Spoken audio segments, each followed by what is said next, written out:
자, 24품으로 넘어가겠습니다. 어떤 사람이 삼천대천세계 가운데 모든 수미산 왕들만한 칠보덩이로 보시하더라도 만약 어떤 사람이 이 경에서 사국의 한 개송만이라도 수지 독송하여 다른 사람에게 일러준다면 이 복덕이 앞의 복덕보다 비교할 수 없을 정도로 수승하다는 구절입니다.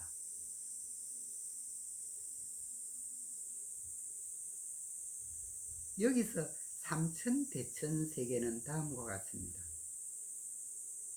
우리는 태양을 중심으로 하는 은하계에 살고 있습니다. 이 은하계에는 약 1000억 개 정도의 별이 있다고 합니다. 이것이 소천세계입니다. 이 소천세계가 1000개 모인 것이 중천세계요, 중천세계가 다시 1000개 모인 것이 대천세계인데 이것을 총 삼천대천세계라고 합니다. 이 삼천대천세계를 한 부처님이 지배한다고 합니다. 과학자들은 지구에만 사람이 살 수 있다고 합니다. 그러나 진리의 관점에서 보면 꼭 그런 것만은 아닙니다. 진리가 작용하면 한 생각 따라 진리가 둔갑하여 만유가 전개되고 우리의 몸이 나타날 수도 있고 죽으면 영적인 몸이 나타날 수도 있습니다. 영적인 몸, 즉 꿈속에서와 같은 몸이 있다면 어느 별, 어느 태양에서도 인간은 살 수 있습니다. 단지 우리 눈에는 보이지 않겠지요. 진리로 보면 우리가 살고 있는 이 지구도 텅 빈 허공과 같은 진리에서 벗어난 꿈이요 환영입니다. 왜냐하면 진리는 일체를 부정하기 때문입니다. 본문에서 수미산 왕이란 한 세계에서는 수미산이 있고 그 주위에도 산이 있습니다. 수미산 중에서 제일 큰 것이 수미산 왕입니다. 삼천대천세계에는 수미산 왕들만 해도 헤아릴 수 없이 많은데 이것들이 수미산 왕들입니다. 삼천대천세계의 수미산 왕들만 모아도 엄청 많을 것입니다. 이 수미산 왕들만한 칠보등이라면 참으로 많은 칠보요, 이것을 보시한다면 그 복덕도 무량할 것입니다. 그러나 이 복덕은 물질 보시로 내가 보시했다는 생각이 남아있으므로 진리에서 벗어난 유한한 복덕입니다. 진리는 텅 빈 허공과 같아야 하기 때문입니다. 그러나 이 금강경 사후회를 보시하면 진리를 보시한 것이요, 그 결과 진리와 하나 되면 저절로 진리의 작용 배타가 나타나서 한 생각 따라 혹은 소원 따라 진리가 둔갑해서 이 우주 만유를 전개하는 복덕을 구족하게 됩니다. 특히 진리는 일체를 부정하므로 진리를 보시해도 보시한다는 생각조차 없기 때문에 어떤 물질을 보시했다는 생각이 없으므로 한정된 복덕이 아니라 서도 다함이 없는 무량한 복덕이 갖추어지게 됩니다. 그러므로 사국의 보시가 칠보 보시보다 비교할 수 없을 정도로 수승한 것이라고 설하고 있습니다. 다음은 25품입니다. 내가 마땅히 중생을 제도한다 라고 하지 말아라. 왜냐하면 참으로 열애가 제도할 중생이 없나니 만약 열애가 제도할 중생이 있다고 한다면 열애에게 아인 중생 수자가 있음이 되기 때문이라는 구절입니다.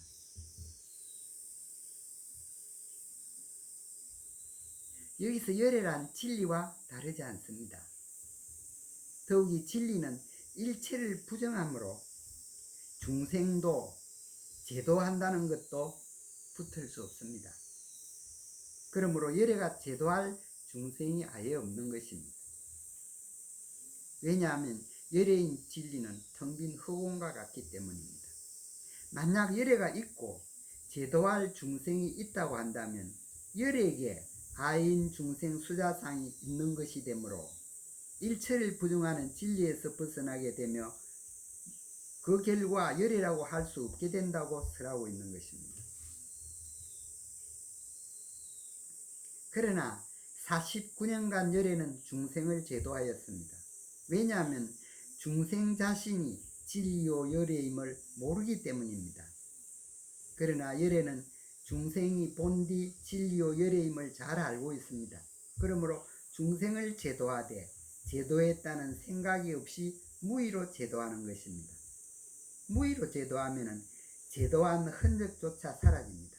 이것이 제3품의 대성의 바른 종지와도 다르지 않습니다. 자, 다음 구절로 넘어가겠습니다. 열애께서 설하는 나라는 것은 곧 내가 있지 않음이니 다만 분부들이 내가 있다고 하느니라. 수보리야, 분부라 하는 것도 열애가 분부가 아니라고 설하였으니 그 이름이 분부이니라는 구절입니다.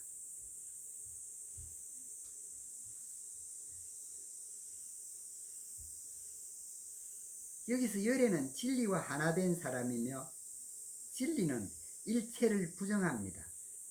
그러므로 진리가 되면 열애라는 말도 나라는 것도 분부라는 것도 붙을 수 없는 허망한 것으로 이름뿐인 것인데도 중생들은 내가 있다고 생각하며 열애와 분부는 다르다고 잘못 생각한다고 설하고 있습니다.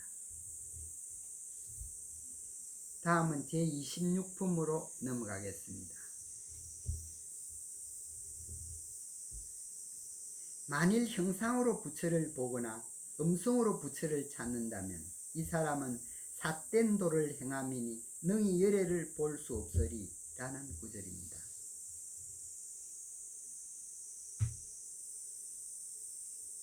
부처나 열애는 진리와 다르지 않다고 하였습니다. 더욱이 진리는 일체를 부정하는 것이었습니다. 그러므로 이 진리에는 형상도 음성도 붙을 수가 없으므로 형상이나 음성은 허망한 꿈 같은 것입니다. 그러므로 형상이나 음성이 허망한 줄 알고 이들 모두에서 벗어나기만 하면 진리와 하나 된 열애를 친견할 수 있게 됩니다. 모두 벗어나면 텅 빈 허공과 같이 되고 텅 빈 허공이 진리고 열애이기 때문입니다. 이 말은 제5품의 상이 아님을 보면 열애를 보리라는 구절과 다르지 않습니다. 다음은 제27품으로 넘어가겠습니다.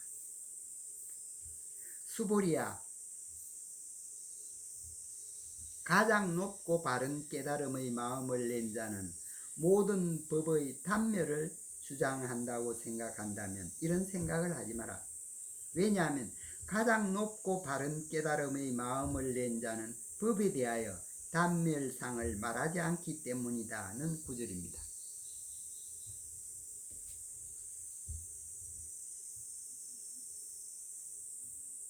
여기서 가장 높고 바른 깨달음이란 진리와 다르지 않습니다. 더욱이 진리는 일체를 부정하는 것이었습니다. 그러므로 진리는 단멸도 부정하고 영원히 존재한다는 것도 부정합니다. 그러므로 진리를 깨친 자는 법에 대하여 단멸상을 말하지 않는다고 설하고 있는 것입니다. 여기서 단멸상은 이 세상 모든 것이 변하여 결국에는 없어진다는 생각입니다. 이와 반대되는 것이 상주한다는 생각으로 이 세상 모든 것은 영원히 남아있을 것이라는 생각입니다. 진리는 일체를 부정하므로 단멸상도 부정하고 상주한다는 생각도 부정합니다. 그러면 진리는 무엇인가 하면 말이나 글로 표현할 수 없는 것이라고 하였습니다. 자, 다음에는 제28품으로 넘어가겠습니다. 수고리야, 엄청난 칠보보시한 보살보다 일체법에 나 없음을 알아 무생법인의 지혜를 이루어 얻는다면 이 보살의 공덕이 더 수승하느니라는 구절입니다.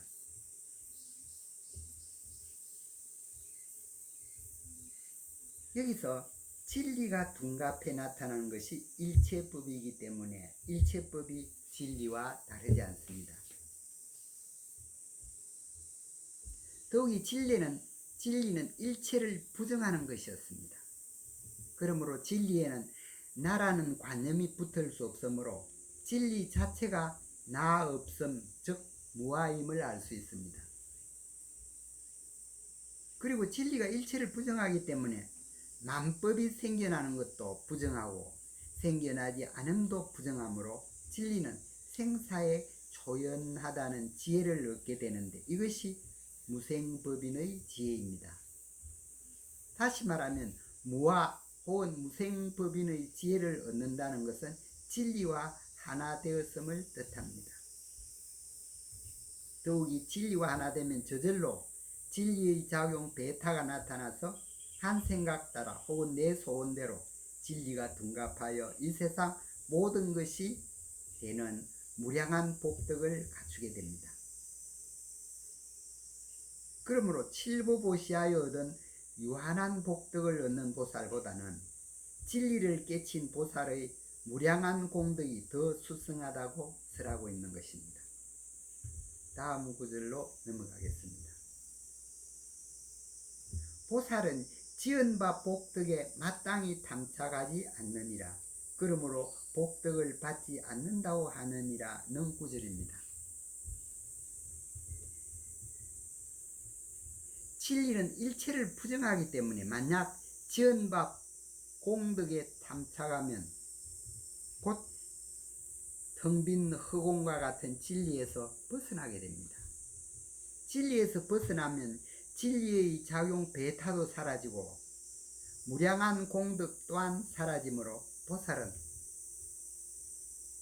복덕을 받아서 무한한 복덕을 부정하는 그런 일은 하지 않는다고 설하고 있는 것입니다. 가만히 있으면 무량한 복덕인데 복덕을 받아서 받는다는 개념이 남아있으면 진리에서 벗어나기 때문입니다. 자, 잠시 후시한 후에 29품으로 넘어가도록 하겠습니다.